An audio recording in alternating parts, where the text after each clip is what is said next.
Mi reflexión se dirige hacia algunos de los efectos que en la forma de vida urbana tendrá en el largo plazo la pandemia y el ir y venir entre el quédate en casa y accede escaladamente a tus actividades. Empecemos recordando que la ciudad es por definición concentradora de población y actividades. En teoría, una ciudad sana genera condiciones dirigidas a distribuir de forma equitativa entre sus habitantes opciones laborales, educativas, culturales, de salud, recreativas y de movilidad física y social.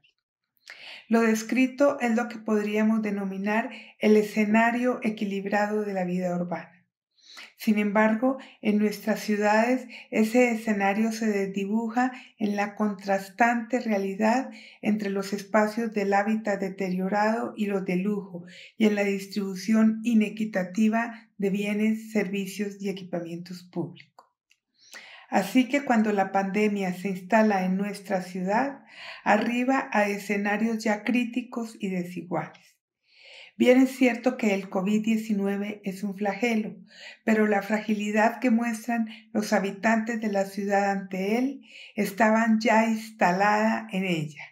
Esta le ha negado sistemáticamente a la población más desfavorecida acceso a un trabajo digno y a condiciones sanitarias adecuadas tanto en los espacios públicos como en los privados.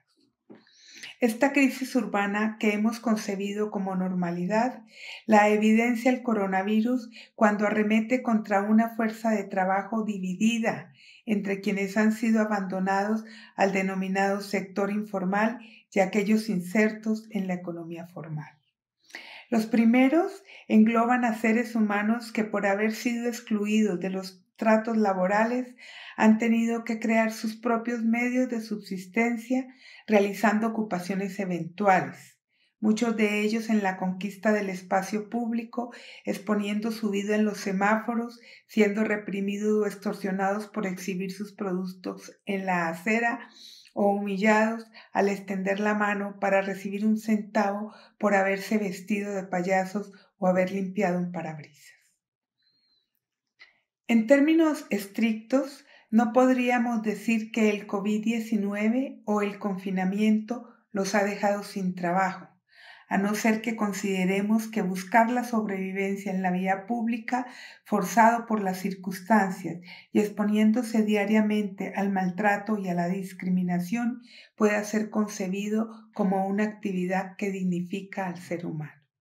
Lo que sí podemos decir es que el COVID-19 ha desnudado su fragilidad. Esta población se está quedando sin ingresos porque ahora pasa más días sin vender una unidad de productos o prestar un servicio. Pero la discriminación y la violencia que domina en el espacio de sus actividades estaban instaladas allí antes de la pandemia.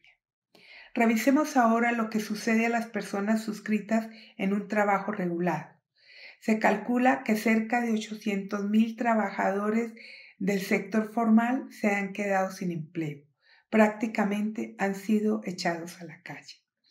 Si consideramos además que los establecimientos con actividades no esenciales han tenido que ser cerrados y que se estima que una buena parte de las micro, pequeñas y medianas empresas no lograrán restablecerse, se puede presumir que otra proporción considerable de trabajadores se quedará pronto sin medios de subsistencia.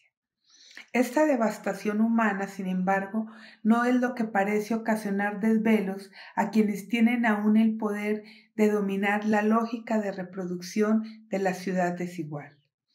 Bajo el discurso de la reactivación económica para defender los empleos, se esconde la preocupación de que los espacios de generación de renta están siendo constreñidos.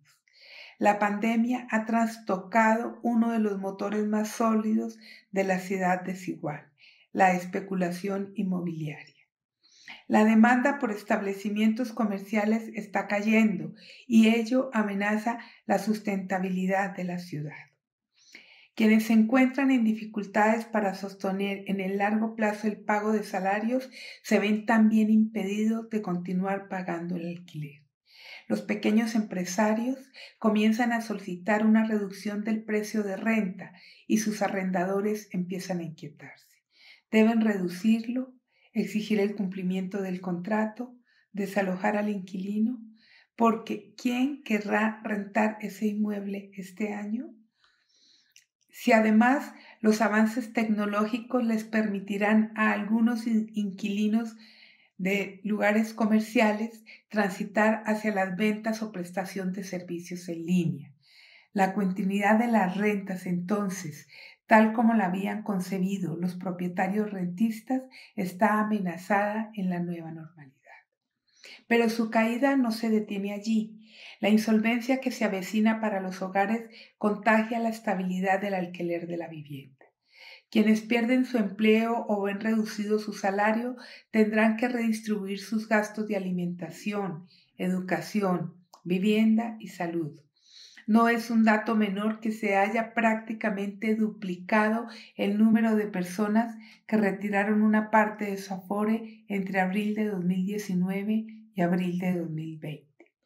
Quienes habitan en una vivienda propia no enfrentan circunstancias menos acuciosas.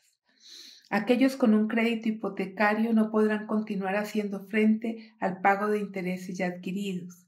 Aquellos que habitan en viviendas propias pero hacinadas no presentan condiciones para un distanciamiento físico efectivo.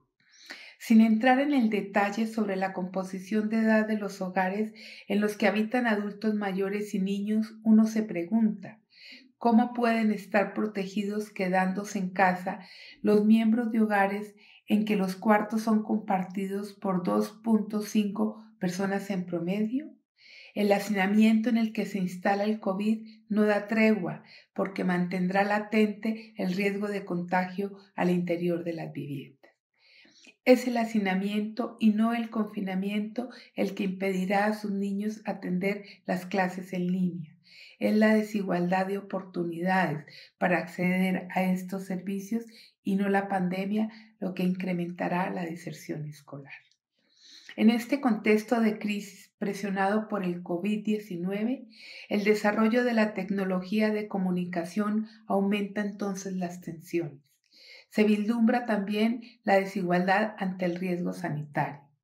Parte de los sectores medios podrá permanecer en sus viviendas y realizar teletrabajo, pero no podrán hacerlo aquellos trabajadores que no habían sido reconocidos hasta ahora y menos compensados como imprescindibles para mantener condiciones mínimas de salubridad en la ciudad.